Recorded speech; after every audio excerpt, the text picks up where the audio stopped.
Hello guys, आज हम Tailwind CSS के अंदर देखेंगे कि ब्रेक पॉइंट्स क्या होते हैं। ब्रेक पॉइंट्स का मतलब टेलविन सीएसएस कौन कौन सी स्क्रीन में काम करता है, ये सारी चीजें आज हम क्लियर करने वाले हैं। ये जो आपके सामने स्क्रीन है, स्क्रीन पे खुला हुआ पार्ट है, आपके सामने दिख रहा होगा, यही आपके ब्रेक पॉइंट्स हैं।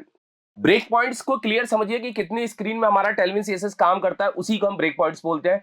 टोटल टेलविन सीएसएस 5 स्क्रीन में काम करता है। बूटस्ट्रैप हमारा 6 स्क्रीन में काम करता था।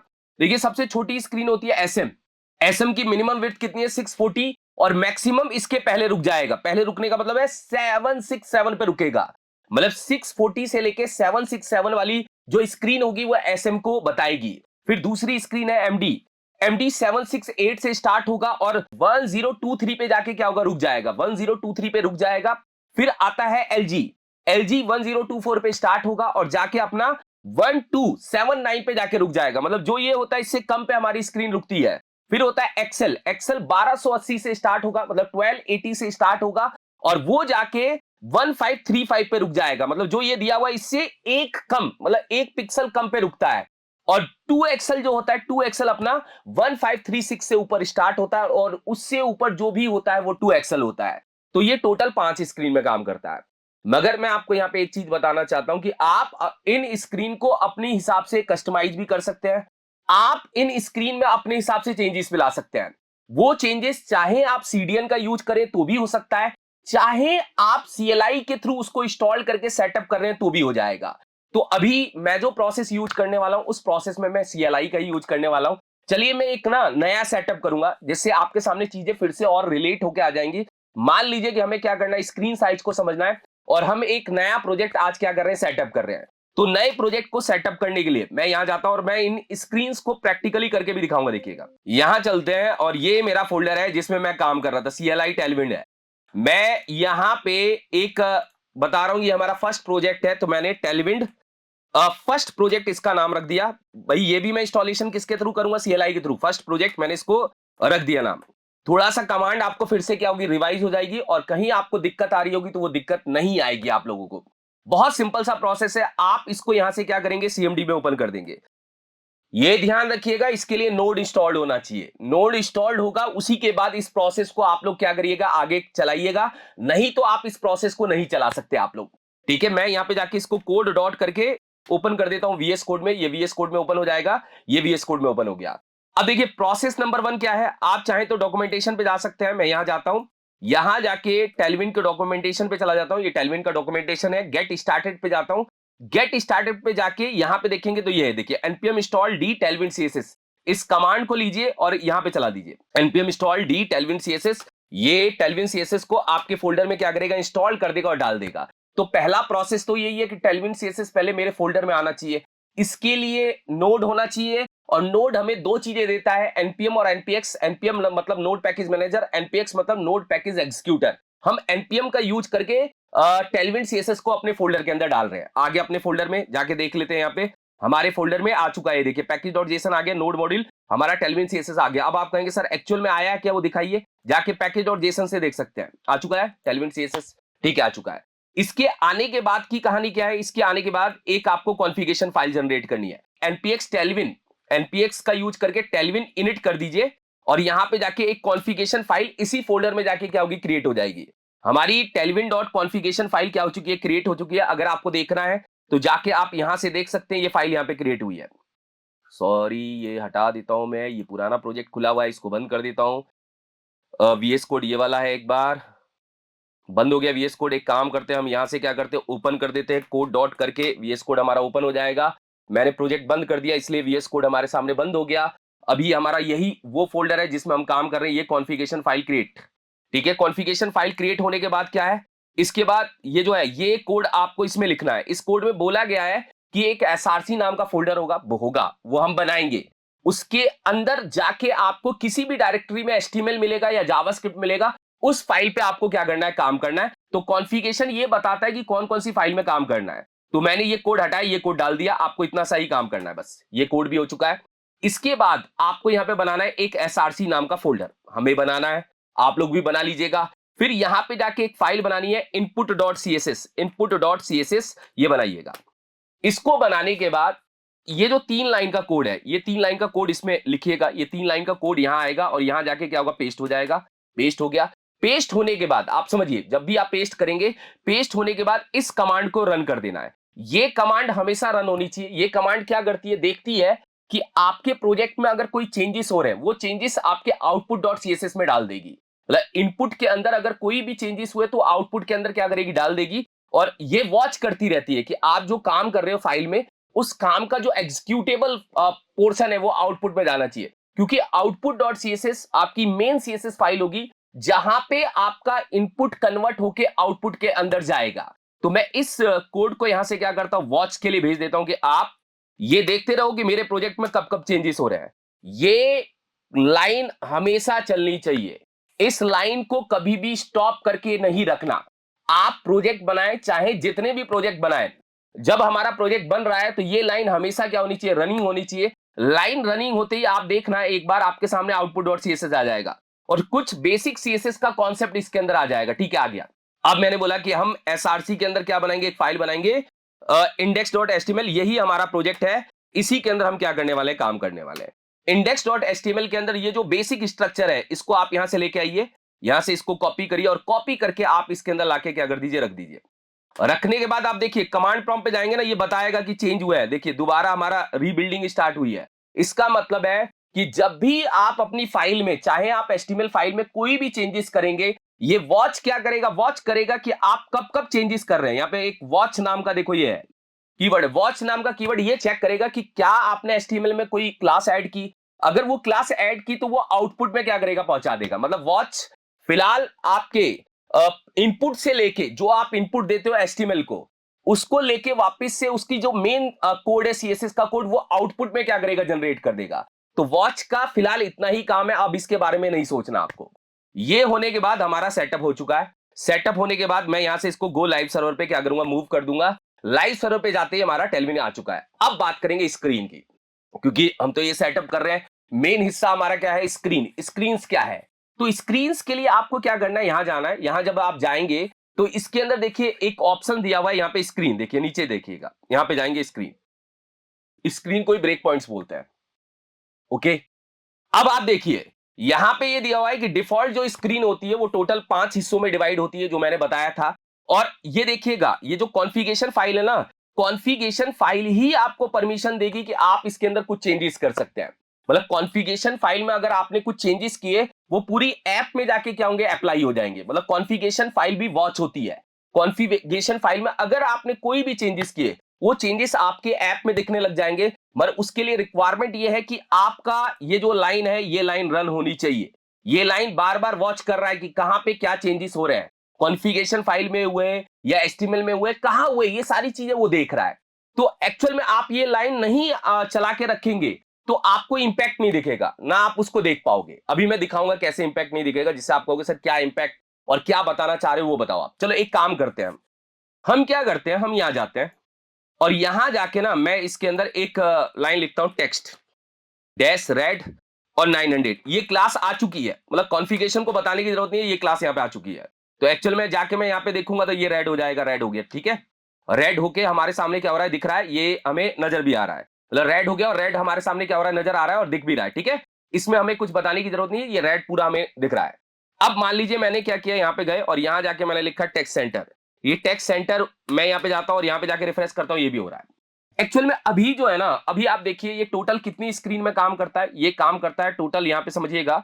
मैंने इसको स्टॉप किया है, क्या स्टॉप कर देता हूं एक बार। चलिए मैं यहाँ पे रीबिल्डिंग का प्रोसेस यहाँ पे स्टॉप कर रहा हूं एक बार। देखिए मैंने स्टॉप किया, मतलब वॉच वाली कमांड को स्टॉप कर दिया, कंट्रोल सी करते ही वो रुक जाती है, कमांड हमारी रुक गई। चलिए ठीक है, कोई दिक्कत नहीं है। मैं टेक्स्ट यहाँ पे रेड की जगह क्या कर रहा हूँ, ब्लू कर रहा हूँ। ठीक है, ब्लू, और यहाँ पे मैं क्या कर रहा हूँ, 900 कर रहा हूँ। ब्लू मैंने यहाँ पे ले लिया, 900 या 800 लिया और जाके मैं यहाँ पे सेव करके देखता हूँ एक बार। अब आप ये देखिए, आपने यहाँ पे टेक्स्ट बदला मगर वो टेक्स्ट दिखा नहीं, क्योंकि आपने जो यहाँ पे क्लास ऐड की वो टेलविन में है। मैं ये नहीं कह रहा हूं वो नहीं है, बट टेलविन में है। वो टेलविन में इस इनपुट में जाके जनरेट नहीं हुई। इस इनपुट में जाके जनरेट नहीं होने का मतलब है कि वॉच ये वॉच करता है कि अगर आपने कोई भी क्लास यहां पे लिखी है, उस क्लास को इनपुट में से ढूंढ के आउटपुट में पहुंचाऊंगा। मतलब एक्चुअली फर्स्ट टाइम इस आउटपुट में वो क्लास नहीं है, क्योंकि आपकी सीएसएस क्या है, आउटपुट डॉट सीएसएस। इसके अंदर वो क्लास नहीं है।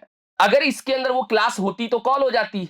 तो एक्चुअल में पॉइंट मैं यही समझाना चाह रहा हूं कि देखिए ब्लू नहीं हुआ, मगर यही चीज अगर आप वॉच लगा के चलाएंगे, मैं यहां पे गया और मैंने यहां पे क्लियर स्क्रीन कर दिया, या कौन सा था, हाँ ये था, यही था। चलिए, मैंने क्लियर स्क्रीन किया और वो वॉच वाली कमांड चला दी। ये वॉच वाली कमांड चलाते ही जब भी आप चेंजेस करेंगे, वो चेंजेस आपके आउटपुट में जाके जनरेट होता रहेगा। अब आप जाके देखिए ब्लू हो गया। तो एक्चुअल में मैं कह रहा हूं ये कमांड बहुत जरूरी है। ये कमांड ये बता रही है कि आप कभी भी फाइल में कोई चेंजेस कर रहे हैं, वो चेंजेस कहां जा रहा है, आउटपुट डॉट सीएसएस के अंदर जा रहा है। मतलब टेलविन का सारा कोड आउटपुट में एक साथ में नहीं जाता। जब जब आप काम करके कुछ चेंजेस करेंगे, वो चेंजेस कहां पहुंचेंगे, आउटपुट डॉट सीएसएस के अंदर पहुंचेंगे। ये मैं समझाना चाह रहा था, ये क्लियर होना चाहिए कि ये वॉच वाली कमांड आपको चला के ही रखनी है। अगर आप ये वॉच वाली कमांड चला के नहीं रखेंगे तो आप लोगों के लिए आएगी दिक्कत, और वो दिक्कत आपको दिख रही होगी। इसके साथ में आप लोगों के लिए स्पेशल अनाउंसमेंट है। अगर आप भी फुल स्टैक वेब डेवलपर बनना चाहते हैं तो WSQ Tech आप सभी के लिए लेकर आ गया है फुल स्टैक वेब डेवलपमेंट का ऑनलाइन बैच। यहां पे आप वेबसाइट बनाना, वेब एप्लीकेशन बनाना, मोबाइल रिस्पॉन्सिव वेबसाइट बनाना, एपीआई बनाना, वेब सर्विसेज बनाना और प्रोग्रेसिव वेब ऐप बनाना, ये सारी चीजें आप सीखेंगे। ये जो कोर्स है, ये कोर्स आप लोगों के लिए दो पार्ट में डिवाइड है, फ्रंट एंड और back and. Front end back and मिला के आप बहुत सारी वेबसाइट और वेब एप्लीकेशन बनाएंगे, जिसमें आप जोमेटो का क्लोन, मिंत्रा का क्लोन, रेड बस, लिंक्डइन जैसा क्लोन, ऐसे बहुत सारी लाइव वेबसाइट जैसा क्लोन हमने रखा है, जिससे आप लाइव प्रोजेक्ट जैसा एक्सपीरियंस ले पाए। इस कोर्स के अंदर लाइव क्लासेस होंगी, रिकॉर्डिंग आपको डे वाइज प्रोवाइड होंगी, यहाँ पे नोट्स और क्विज भी दिए जाएंगे, इंटरव्यू प्रिपरेशन भी कराया जाएगा और आप लोगों से प्रोफेशनल रिज्यूम भी क्रिएट करवाया जाएगा, जिससे आप कंपनी में अप्लाई कर सके। फॉर्म का लिंक डिस्क्रिप्शन में मिल जाएगा और आप दिए हुए नंबर पे भी कॉल कर सकते हैं, जिससे हमारी टीम आपसे संपर्क करके और चीजों को क्लियर कर सके। ये स्पेशल ऑफर आप लोगों के लिए था। तो चलिए चलते हैं अपने टॉपिक पे। अब आते हैं स्क्रीन साइज पे। ये स्क्रीन साइज है, इस स्क्रीन साइज को आप अपने हिसाब से मॉडिफाइड भी कर सकते हैं। इन स्क्रीन साइज का फायदा क्या है वो सब मैं आपको बताऊंगा। जैसे अभी डिफॉल्ट कितनी स्क्रीन है, 5 स्क्रीन है। अब आप कहोगे सर स्क्रीन क्या कह रहे हो आप, वो समझा दो ना। स्क्रीन का मतलब क्या, मैं क्या समझू स्क्रीन का मतलब, अभी मैं बताता हूं। देखो, स्क्रीन का मैं समझाऊंगा यहां पे कंटेनर वाली क्लास से। एक ध्यान दीजिए, चलिए मैं यहां जाता हूं और यहां जाके इसको हटा के एक डिव बनाता हूं। एक आप लोगों के लिए मैंने क्या किया, एक डिव बनाया और डिव के अंदर मैंने क्लास दिया कंटेनर।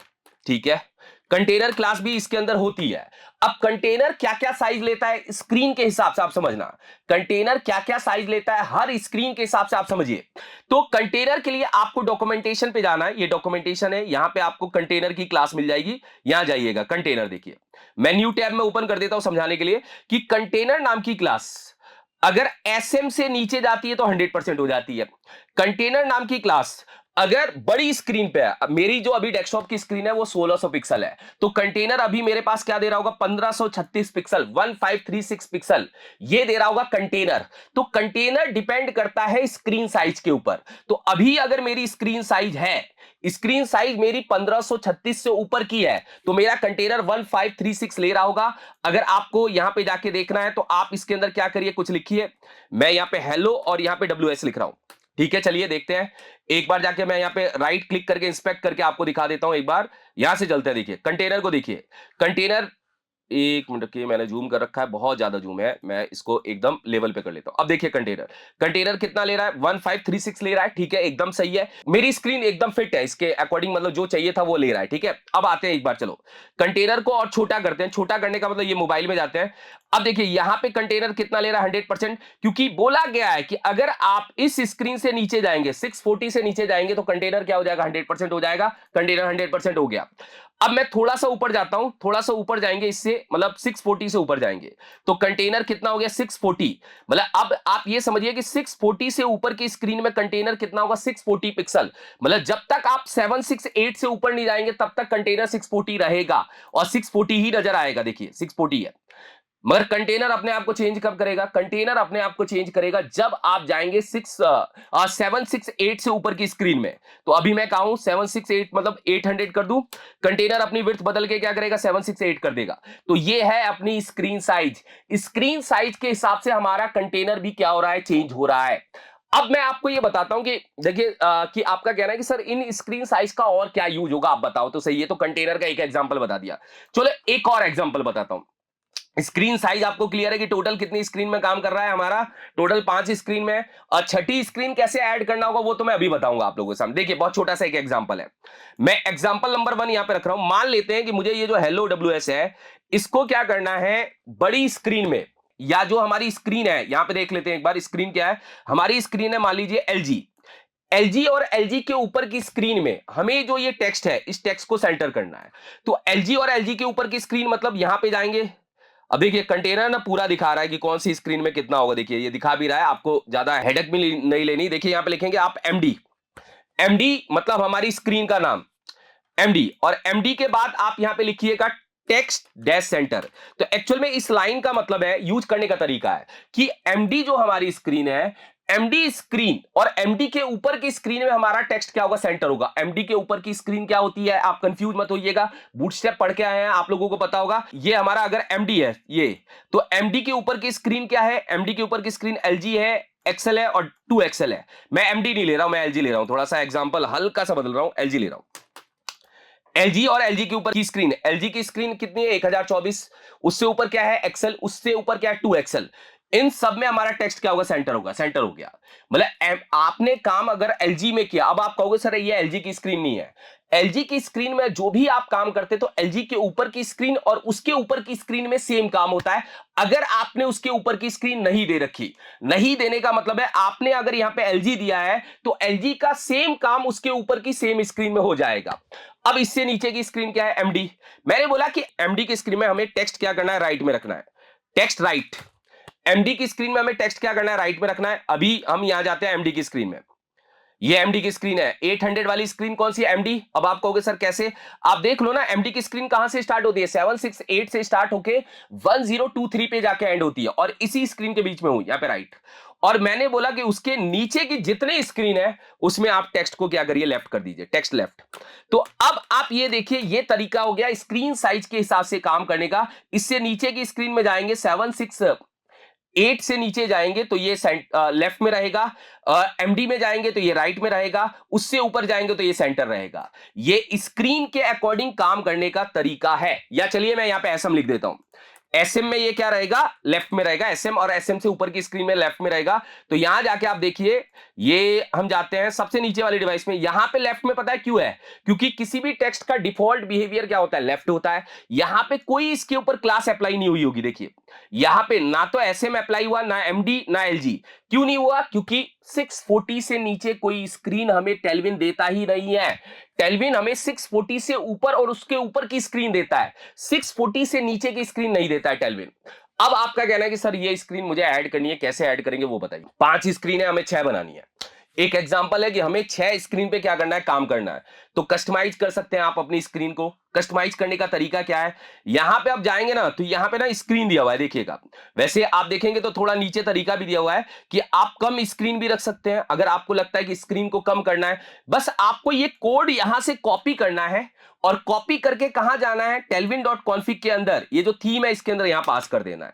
मगर मैं अभी आपको कॉपी करते समय कुछ चीजें बताऊंगा, तब आप कॉपी करना, जिससे आप इसको थोड़ा सा अच्छे लेवल पे क्या कर पाओगे, इंप्लीमेंट कर पाओगे। देखो कॉपी करने के लिए हम क्या करते हैं, पहले वाले कोड को ही कॉपी करते हैं, उतना नीचे नहीं जाते हैं। ये कोड हम कॉपी करते हैं, स्क्रीन के अंदर ऐड करना है। तो हम ये जो है ना ये स्क्रीन वाला कोड यहां से कॉपी करते हैं, कॉपी कर सकते हैं, कर लेते हैं। कॉपी करने के बाद यहां पे थीम के अंदर ऐड करना है। देखिए यहां भी लिखा हुआ है किसके अंदर, थीम के अंदर। पूरी स्क्रीन का ऑब्जेक्ट जो है ये कॉपी कर रहा हूं, और कॉपी करके कहां जा रहा हूं, थीम के अंदर, एक्सटेंड के ऊपर और थीम के अंदर। ठीक है, यहां पे कॉमा, कॉमा लगा दीजिएगा, नहीं तो एरर आ जाएगा। यहां पे कॉमा लगा दीजिएगा, यहां पे अगर छूट जाएगी तो एरर आएगी।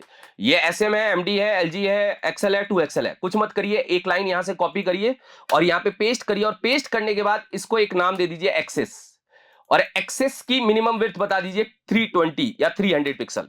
हो गया एक और स्क्रीन ऐड। अब ये स्क्रीन भी आपकी ऐड हो चुकी है, मतलब एक्सेस भी आपके टेलविन के कॉन्फ़िगरेशन में आ चुका है। था नहीं, मैंने बना दिया, वो आ चुका है। अब आप सर कैसे अप्लाई करेंगे वो बताइए। मगर ये ध्यान रखिएगा पूरे प्रोसेस में ये वॉच वाली कमांड चलती रहनी चाहिए। अगर ये वॉच वाली कमांड नहीं चलेगी, जैसे एरर आया था तो भी बता रहा है, ये वॉच वाली कमांड हमेशा चलनी चाहिए। वॉच वाली कमांड अगर रुक गई तो आपका काम रुक जाएगा। तो वॉच वाली कमांड हमेशा चलनी चाहिए। अब जाइए और जाके यहां पे लिखिए कि जो एक्सेस है, एक्सेस अभी आ चुका है, देखिए एक्सेस में हमारा टेक्स्ट क्या करना है, सेंटर करना है। चलिए, एक्सेस मतलब जो अभी मैंने बनाया है, जो इसके अंदर नहीं था, यहां पे नहीं था, जो मैंने अभी ऐड किया है उसके अंदर एक्सेस आ चुका है। और एक्सेस आते, मगर ये ध्यान रखिएगा कि अगर आपने ये पूरा हटा के एक्सेस को लिखा तो केवल एक्सेस रह जाएगा। तो आप अगर कोई चीज स्क्रीन में ऐड कर रहे हैं तो ऐड करने के दो तरीके हैं। केवल अगर आपको एक्सेस ऐड करना है तो आप एक्सटेंड के अंदर ले जा सकते थे, मगर हमें पूरी स्क्रीन को अपने हिसाब से मॉडिफाइड करना है। तो आप स्क्रीन को पूरा कॉपी करके लाओ और जो उसका कोड है उसको चेंज मत करो, आप अपना कोड इसके ऊपर लिख दो, ये स्क्रीन भी जाके क्या होगी, उसके अंदर बन जाएगी। अब आप जाके यहां पे आउटपुट देखेंगे, मैं यहां जा रहा हूं और यहां जाके रिफ्रेश कर रहा हूं और यहां पे देखिएगा एक्सेस आ चुका है। ये एक्सेस था थोड़ी, अभी आया है, देखिए 300 मिनिमम विड्थ दिखा रहा है ना, तो इसका मतलब है कि जो मैंने बनाया वो वहां पे पहुंच चुका है। ये स्क्रीन है, स्क्रीन में आप दो काम कर सकते हैं, या तो स्क्रीन को आप कॉपी करके लाइए, कॉपी करके लाके अपनी स्क्रीन ऊपर ऐड कर दीजिए या नीचे ऐड कर दीजिए, या आप इसको पूरा बदल दीजिए। पूरा बदलने का मतलब है इसको आप बोल दीजिए मोबाइल, ऐसे भी बोल सकते हैं, तो एसएम नाम बदल जाएगा, वो मोबाइल से कॉल होगा। इसको बोल दीजिए टैबलेट्स, टैब्स बोल दीजिए, इसको बोल दीजिए आप लैपटॉप बोल दीजिए, और इसको आप डेस्कटॉप बोल दीजिए, डेस्कटॉप, ठीक है, ये नाम मैंने रख दिया। अब आपका स्क्रीन जो था, जो टेलविन लेके आया था, वो आपने मॉडिफाइड किससे कर दिया, अपने नाम से कर दिया। तो आपको ये नाम यूज करना पड़ेगा, जहां जहां आप एक्सेल यूज कर रहे थे वहां डेस्कटॉप यूज करना पड़ेगा, जहां आप एलजी यूज कर रहे थे वहां लैपटॉप करना पड़ेगा, जहां एमडी कर रहे थे वहां टैब्स करना पड़ेगा, और जहां आप मान लीजिए मोबाइल के लिए लॉजिक लगा रहे थे एसएम का, वहां पे मोबाइल करना पड़ेगा। तो आप स्क्रीन के नाम अपने हिसाब से बदल सकते हैं, मगर उसको बदलने से पहले आपको फॉर्मूला क्लियर होना चाहिए। मैं फिलहाल एक बार इसको वापस से सेम कर देता हूं। इस कॉन्सेप्ट में केवल एक चीज बताई गई है कि ये नई स्क्रीन आपके सामने यहां पे जुड़ी है, और इस स्क्रीन में अब मैं कोई भी चेंजेस कर सकता हूं। अब देखिए यहां पे ना एक्सटेंड नाम की चीज भी होती है। ये एक्सटेंड क्या करता है, देखिए एक्सटेंड हाथों हाथ क्लियर करते हैं। देखिए एक्सटेंड का काम क्या है कि कोई चीज टेलविन के अंदर है उसको नहीं छेड़ना, कोई नई चीज उसके अंदर ऐड करनी है। मतलब टेलविन की चीज को नहीं छेड़ना, उसके अंदर कोई नई चीज क्या करनी है, ऐड करनी है। जैसे एक्सटेंड का अगर आप कमाल देखेंगे तो मैं यहां पे एक्सटेंड को समझाऊंगा। एक्सटेंड को समझाने के लिए ना मैं यहां पे जाऊंगा, देखिए समझिएगा, मैं गेट स्टार्टेड पे जाऊंगा और यहाँ ना एक ऑप्शन दिया हुआ है, यहाँ पे देखिएगा नीचे की साइड दिया है, अभी यहाँ जाएंगे यहाँ पे मिल जाएगा। चलिए प्ले सीडीएन पे दिया हुआ है, थोड़ा सा नीचे जाएंगे, यहाँ पे दिया हुआ है, देखिए एक्सटेंड दिख रहा है। एक्सटेंड में ना यहाँ पे अब कोई भी प्रॉपर्टी आप एक्सटेंड कर सकते हैं। अब एक्सटेंड का मतलब क्या है, मान लीजिए टेलविन के पास मार्जिन की बहुत सारी क्लासेस हैं, आपको अपनी क्लास बना के और ऐड करना है तो आप एक्सटेंड का यूज कर सकते हैं। टेलविन के अंदर बहुत सारे एनिमेशन है, आपको लगता है कि कोई अपना एनिमेशन बना के उसके अंदर ऐड करना है, कर सकते हैं आप, कोई दिक्कत नहीं है। एक्सटेंड का फॉर्मूला क्लियर है कि एक्सटेंड नई चीजें उसके अंदर लेके आ रहा है। मगर आपने अगर काम यहां पे किया थीम के अंदर, इसका मतलब है कि आप टेलविन की कोई प्रॉपर्टी ओवरराइट कर रहे हैं। एक्सटेंड ओवरराइट नहीं करता। अगर आप काम यहां करेंगे तो एक्सटेंड कभी भी ओवरराइट के लॉजिक पे काम नहीं करता। एक्सटेंड का क्या कहना भैया, मैं जो लॉजिक लगा रहा हूं उस लॉजिक में पुरानी चीजों को नहीं हटा रहा हूं, मैं नई चीज ऐड कर रहा हूं। तो यहां पे मैं आपके सामने एक्सटेंड कर रहा हूं कलर्स, ठीक है, कलर्स को एक्सटेंड कर रहा हूं, और कलर्स में जो मैं एक्सटेंड कर रहा हूं, कर्ली ब्रैकेट स्टार्ट किया, क्लोज किया, और यहां पे मैंने इसको रख दिया। एक एग्जांपल दे रहा हूं कि कलर्स में मैंने एक WS नाम का कलर एक्सटेंड कर दिया। देखिए ये रेड को नहीं हटाएगा, ब्लू को नहीं हटाएगा, जो है वो सब रखेगा, मगर एक नया कलर अभी टेलविन के मार्केट में आ जाएगा, समझ जाइए WS। अब कैसे आएगा, जो भी इसके पीछे कलर का कोड है वो दिख जाएगा। अभी कलर का कोड क्या है यहां से देख लेते हैं। यहां जाते हैं और यहां जाके मैंने बोला आपको ना कलर ये देना है, चलिए टेक्स्ट क्या देना है, WS आ चुका है, देखिए यहाँ पे टेक्स्ट WS आ चुका है ना। अब आप जाके देखिए इसका कलर ये आ जाएगा। एक बार मैं यहाँ पे जाके क्या कर रहा हूं, रिफ्रेश कर लीजिएगा, यहां पे देखेंगे तो आपका कलर आ जाएगा। अब आप कहोगे सर WS में रेड क्यों आया, मुझे तो ब्लू देना था। तो आप एक काम करो ना, जहां हमने एक्सटेंड किया टेलविन डॉट कॉन्फिग के अंदर, मैं यहां पे जाके क्या कर रहा हूं, ब्लू दे देता हूं, ये लीजिए, अब ब्लू आ गया। अब आप कलर का कोई कोड भी दे सकते हैं, मतलब इसका मतलब आप ये समझिए कि एक्सटेंड के फॉर्मूले में ये चीज थी नहीं, ये चीज आपने बना दी। देखिए मैं यहां से जाके इसका कलर का कोड ले लेता हूं, ये कलर का कोड है, यहां से कॉपी किया और कॉपी करके इसके अंदर मैंने क्या कर दिया, लगा दिया, ये कोड एक्सटेंड हो जाएगा, ये लीजिए। अब आप और भी चीज एक्सटेंड कर, मतलब कलर एक नाम है, मैं तो एक एग्जांपल दे रहा हूं कि कलर एक नाम है, इससे बहुत सारी चीजें एक्सटेंड हो सकती है। मैंने कॉमा करके एक और कलर बनाया, यहाँ पे नाम लिया IIP नाम से कलर बनाया, कॉलन करके मैंने इसके अंदर लिखा है, एक बार कोई कलर और ले लेता हूं, यहाँ पे देख के मान लीजिए मुझे कोई और कलर इसके अंदर देना है, ये वाला कलर ले लेते हैं, ये थोड़ा सा ब्लैकिश टाइप का है मगर डार्क ब्लैक नहीं है, कुछ अलग है कलर। मैं यहाँ से इस कलर को क्या कर रहा हूँ, ले रहा हूँ, एक बार इसके पीछे कौन सा कलर है यहाँ से कंप्यूटर पे जाके देख लेते हैं, ये कलर लेना है। ठीक है, कलर का कोड मैं यहाँ से क्लिक करके निकाल सकता हूँ एक बार, या कलर का कोड मान लीजिए आपको सीसीसी देना है, यहाँ पे सीसीसी ऐड कर लिया। अब ये जो आईआईपी कलर है ये भी आपके लॉजिक में आने लग जाएगा, चाहे तो आप आईआईपी भी यूज कर सकते हैं। ये हमने कलर यहाँ पे क्या क्या एक्सटेंड किया, आगे देखिए ग्रे। तो एक्चुअली एक्सटेंड के फॉर्मूले में आप डाउट मत रखना, एक्सटेंड क्या करता है, नए लॉजिक्स को ऐड कर देता है। स्क्रीन यहाँ पे जो स्क्रीन में अगर हम कोई काम करते हैं, इसका मतलब देखिए पुराना लॉजिक तो था ही साथ में, फिर मैं नए लॉजिक को जोड़ के मैंने यहां पे इंप्लीमेंट किया। मतलब स्क्रीन का मतलब ये हुआ, जो आपने यहां पे स्क्रीन के अंदर डायरेक्ट काम किया।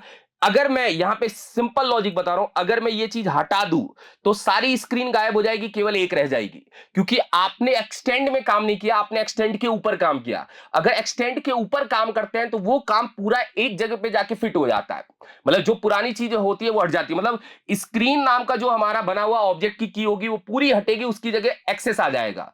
तो इसलिए मैंने पुराने वाले को भी तो रखा और नए वाले को इसके साथ में ऐड कर दिया। एक्सटेंड का लॉजिक और बड़े लेवल पे आएगा, मगर आपको बस ये ब्रेक पॉइंट समझाना था कि हमारा जो टेल्विन होता है वो कितने ब्रेक पॉइंट्स में काम करता है, वो आपके सामने चीजें क्लियर हो गई होंगी।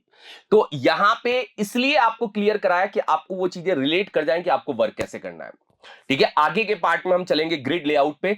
मगर एक चीज और ध्यान रखिए, जो भी चीज जहां पे जरूरत होगी वहां पे मैं इंप्लीमेंट करा दूंगा, तो आपको कहीं डाउट लेने की जरूरत नहीं है। Thank you so much guys.